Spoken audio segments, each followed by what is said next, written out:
നമസ്കാരം.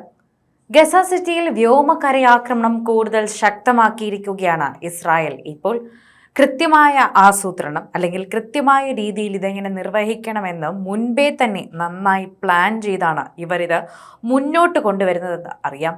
അത് കാണുമ്പോൾ തന്നെ മനസ്സിലാകുന്നുമുണ്ട്. ഇന്നലെ മാത്രം ഇപ്പോൾ 83 പേരെയാണ് ഇസ്രായേൽ കൊന്നുതള്ളിയത് എന്ന് പറയണം. കരയാക്രമണം കൂടുതൽ പ്രദേശങ്ങളിൽ വ്യാപിപ്പിച്ചതോടെ തന്നെ ലക്ഷക്കണക്കിന് ഫലസ്തീൻകാർ തന്നെ കൂട്ടപലായനം തുടരുകയാണ്. ഇന്നലെ കൊല്ലപ്പെട്ട 83 പേരിൽ 61 ആളുകളും ഗസ സിറ്റിയിലുള്ളവരാണ്. ഗസ യുദ്ധം 2 വർഷം തികയാനിരിക്കെ തന്നെ ഇസ്രായേൽ ആക്രമണങ്ങളിൽ ഇതുവരെ കൊല്ലപ്പെട്ട ഫലസ്തീനികളുടെ എണ്ണം 65,000 കടന്നു. ഗസ സിറ്റിയിൽ നിന്നും പുറത്തു കടക്കാൻ സലാഹ് അൽദിൻ തെരുവിലൂടെയുള്ള പുതിയ ഒരു റൂട്ട് ഇസ്രായേൽ തുറന്നു നൽകി. ഇന്നുകൂടി ഇതുവഴി യാത്ര അനുവദിക്കണമെന്ന് ഇസ്രായേൽ ഭരണകൂടം അറിയിച്ചു. കാൽനടയായും വാഹനങ്ങളിലും നീണ്ട നിരയായി ആയിരക്കണക്കിന് ഫലസ്തീനികളാണ് നഗരം വിട്ട് പലായനം ചെയ്യുന്നത്. വടക്കൻ ഗസയിലേക്കുള്ള ഏക ക്രോസിംഗും ഇസ്രായേൽ അടച്ചതോടെ ആയിരങ്ങൾ പട്ടിണിയുടെ പിടിയിലമരുമെന്ന് UN ഏജൻസികൾ അറിയിച്ചു. ഇതിനിടെ ഇസ്രായേലിലുള്ള വ്യാപാര ഇളവുകൾ പുനഃപരിശോധിക്കണമെന്ന് യൂറോപ്യൻ യൂണിയൻ മുന്നറിയിപ്പ് നൽകി. ഗസയിലെ സിവിലിയൻ കുരുതി അത് ഉടൻ നിർത്തണമെന്ന് ചൈന ആവശ്യപ്പെട്ടു. UN അത് യൂറോപ്യൻ നഗരങ്ങളിലും മറ്റ് വ്യാപക പ്രക്ഷോഭ പരിപാടികളും തുടരുകയാണ്. അതേസമയം ബന്ദികളുടെ മോചനത്തിന് വെടിനിർത്തൽ കരാർ വേണമെന്നാവശ്യപ്പെട്ട് ഇസ്രായേലിൽ ആയിരക്കണക്കിന് വിദ്യാർത്ഥികളും അതുപോലെ തെരുവിലിറങ്ങുന്നുണ്ട് എന്ന് പറയണം. വെടിനിർത്തൽ ചർച്ച പുനരാരംഭിക്കുന്നതുമായി ബന്ധപ്പെട്ട് ലണ്ടനിൽ അമേരിക്കൻ ദൂതൻ സ്റ്റീവ് വിറ്റ്കോഫ് ഇസ്രായേൽ മന്ത്രി റോൺ ഡെർമറും ചർച്ച നടത്തിയതായി തന്നെ US മാധ്യമങ്ങൾ റിപ്പോർട്ട് ചെയ്തിട്ടുണ്ട്. ഗാസയിൽ ഇസ്രായേൽ നടത്തുന്ന സൈനിക നീക്കങ്ങൾക്കെതിരെ അന്താരാഷ്ട്ര സമൂഹം ഒന്നിക്കുകയാണ്.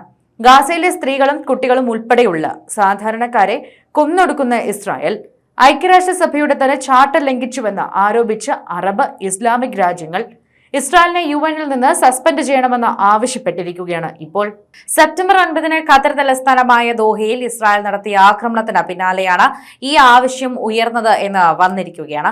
ആക്രമണത്തിൽ ഒരു ഖത്തർ സുരക്ഷാ ഉദ്യോഗസ്ഥരുൾപ്പെടെ 6 പേർ തന്നെ കൊല്ലപ്പെട്ടിരിക്കുകയാണെന്നും പറയാം.